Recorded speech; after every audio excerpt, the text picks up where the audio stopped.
Ninguém repercutiu isso por aí não, mas Fernando Haddad quer reduzir o montante das emendas parlamentares. Vem comigo. Antes de seguir, gostaria de pedir seu like nesse vídeo e sua inscrição nesse canal. Peço também, caso você possa e queira, sua contribuição clicando no botão Valeu ou se tornando membro aqui do blog do Cadu Amaral, clicando no botão Seja Membro. Os membros do blog do Cadu Amaral têm acesso a conteúdos exclusivos e assim você ajuda mais um espaço de luta contra o fascismo à brasileira. Ao final do vídeo, deixe seu comentário. Concorde, discorde ou complemente. Mas sempre se lembre que só não vale xingar, nem falar do meio do povo. Compartilhe esse vídeo em todas as suas redes sociais e também no WhatsApp, no Telegram, se você tiver. Lembrando que se você é de Alagoas, você pode assistir ao blog do Cadu Amaral na TV Com Marcel, canal 12 da NET. Se você não é de Alagoas, você pode assistir a TV Com no link que está na descrição desse vídeo. Obrigado. Quarta-feira, 23 de outubro, são agora 6 horas da manhã. E na semana antes de eu gravar esse vídeo, muita conversa cruzada sobre as ideias do ministro da Fazenda, Fernando Haddad, para conter as despesas do governo a fim de chegar ao tal déficit zero, ainda circulam por aí. Especialmente sobre o BPC, o Benefício de Prestação Continuada, que aí o que saiu de uma entrevista que o próprio Fernando Haddad concedeu à Folha de São Paulo, em que ele comenta a situação de pagamentos irregulares e cortar ali pagamentos que estariam irregulares. Também teve uma botaria aí sobre a multa do FGTS, que foi desmentida pelo ministro do Trabalho, Luiz Marinho. Mas o que ninguém repercutiu foi o fato de constar nesse plano, na proposta de orçamento do Fernando Haddad, uma redução do montante das emendas parlamentares pagas pelo Poder Executivo. As famosas emendas que garantiram as eleições de prefeitos e vereadores, principais cabos eleitorais dos parlamentares no Congresso Nacional. Apesar da proposta na mesa do ministro ainda manter as emendas altas, há uma redução razoável aí para 2025 em relação, evidentemente, ao ano de 2024. Neste ano, as emendas parlamentares somaram 52 bilhões de reais. E a proposta para 2025 é que elas se reduzam a 38,9 bilhões de reais, uma redução aí mais ou menos de 20 a 25%. Apesar de eu considerar a possibilidade de isso ocorrer, dessa redução ser aprovada, remotíssima, a conjuntura em Brasília pode ajudar nessa coisa aí.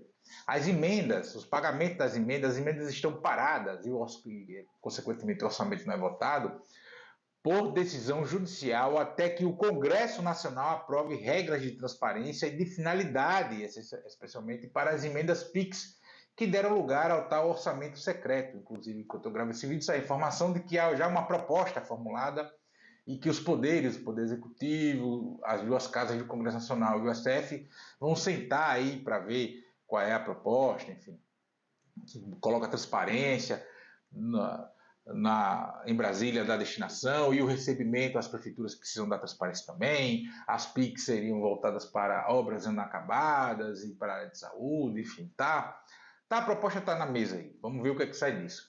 E em paralelo a essa coisa das emendas, nós temos a disputa pela sucessão da Câmara dos Deputados, que saiu do controle do Arthur Lira, e garantir o pagamento das emendas aos parlamentares do Centrão se tornou e é essencial para que Arthur Lira consiga emplacar o seu escolhido para sucedê-lo, que é o deputado Hugo Mota, do Partido Republicanos da Paraíba. Elmar Nascimento, do União Brasil da Bahia, e Antônio Brito, do PSD, também da Bahia, se articularam para derrotar Arthur Lira. Ambos são candidatos, mas estão em dobradinha aí nessa corrida. Elmar era o favorito de Arthur Lira até dia desses, mas foi preterido após os republicanos anunciar o nome de Hugo Mota. Todos buscam receber o apoio do PT e dessa base mais central ali do governo Lula. Elmar até recompôs com o PT baiano, que até então disputava espaço político na Bahia com ele. Elmar foi apoiar candidatos do PT aqui no Nordeste, enfim. Tá parecido. E o Hugo Mota também conta com o apoio do governo. O que aparentemente ninguém está contando muito nesse momento é com o apoio dos bolsonaristas, apesar de todos afirmarem o contrário, que todos querem o apoio do PL, dos bolsonaristas, etc. Né? O Mota chegou a dar uma declaração, ter o apoio da extrema esquerda, da extrema direita. E aí ele já erra aí, porque não existe extrema esquerda no país, principalmente no Congresso Nacional, não tem ninguém da esquerda defendendo, se organizando para fazer uma revolução ou coisa que valha. O problema é que a troca que a extrema-direita exige pelo voto é a anistia a Jair Bolsonaro e medidas contra o Supremo Tribunal Federal. Ninguém vai bancar isso. E parece que a ficha da bancada fascistada na Câmara de Deputados está caindo. Tanto que já há acenos ao deputado Marcel Van Hatten, do Partido Novo, interrogação, do Rio Grande do Sul. Então, se aparentemente o governo é o que falta para vencer o pleito na Câmara de Deputados, logo uma redução das emendas pode ser algo pequeno a se pagar. Até porque há outras formas de conseguir recursos para as bases ao longo do tempo.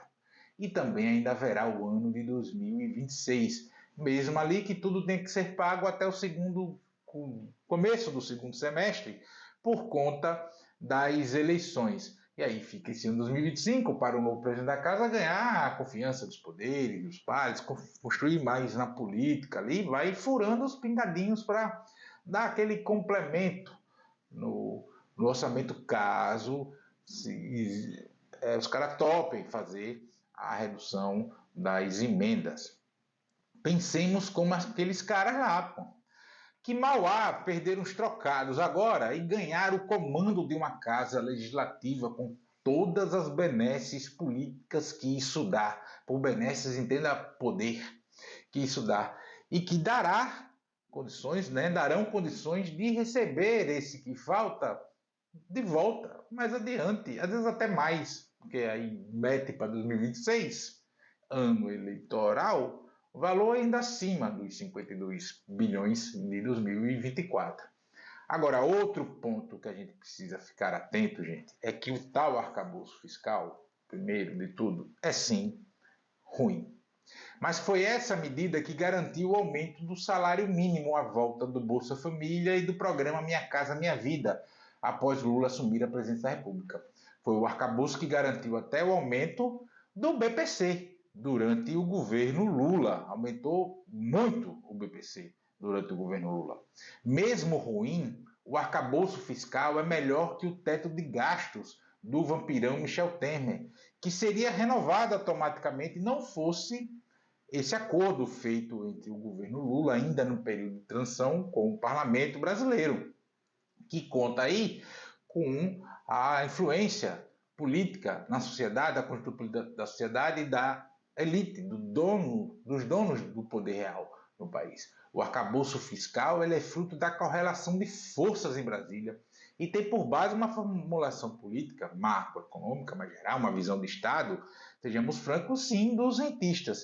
Mas isso não faz de Fernando Haddad um rentista, até porque Fernando Haddad conseguiu colocar investimentos sociais em infraestrutura aí com esses meandros impostos pelo arcabouço fiscal. Fernando Haddad está aí colocando cobranças a ricos, mesmo que ínfimos ainda, mas cobranças de impostos a ricos, aí offshores, esse tipo de coisa. Então não tem nada disso de ser um cara do rentismo, etc., um neoliberal. Isso é balela de gente que pensa política real como se fosse uma política do movimento estudantil, com todo respeito ao movimento estudantil, movimento ao qual eu militei por muitos anos com muito orgulho. Mas o arcabouço fiscal é lei, e por lidar com orçamento público pode gerar questões de responsabilidade para Lula. Vocês sabem o que isso significa, não é? Então a gente precisa ter ciência desse tipo de coisa. A gente tem um jogo jogado lá em Brasília em relação às emendas, que ninguém está falando, evidentemente, porque vem a carguinha negativa, de uma fala mal colocada, do Haddad na entrevista para a Folha, de não deixar muito as claras as questões dos planos, sim, isso é passível de crítica. Mas essa notícia saiu, como vocês viram aí na tela, no Globo, cerca de 7 dias antes de eu gravar esse vídeo, e quase ninguém comentou sobre isso. O cara está propondo de novo a redução das emendas. Conflito com o Congresso, não deixa de ser um conflito. No momento em que o Congresso, os parlamentares ali precisam mais do Planalto, estão atrás, estão fazendo beijamão, estão pedindo. Então pode ser que essa coisa dê samba, dê rolê. Pode ser. E é importante a gente ressaltar isso porque vem nesse meio desse tanto de boataria contra o ministro da Fazenda. E eu não estou dizendo que tudo que sai do Ministério da Fazenda é lindo, perfeito e maravilhoso, não. Até porque nós estamos falando de um governo de frente ampla, de frente amplíssima, onde tudo é recuado. E em governos de frente ampla, a ideia hegemônica na sociedade, ela prevalece ali. É muito difícil você mudar. Sim, é preciso disputar a frente ampla por dentro e na sociedade. Mas nós não temos conseguido fazer isso. Haja visto o resultado das eleições municipais. E não tem esse peso todo para a eleição para presidente, não. Mas tem para o Congresso Nacional. E aí cobrar mais investimentos em áreas sociais e infraestrutura é justo e correto. Tem que fazer isso mesmo, né? Mas a gente não pode fazer isso desconsiderando o cenário geral. Quando a gente cobra questões e desconsiderando o cenário geral, nós estamos agindo com infantilidade, para usar um termo muito educado e levando em conta uma honestidade intelectual de quem faz a cobrança. E digo mais, se preparem. Dado o resultado, como comentei, das eleições municipais deste ano, o Congresso Nacional, a partir de 2027, será do que temos agora para baixo.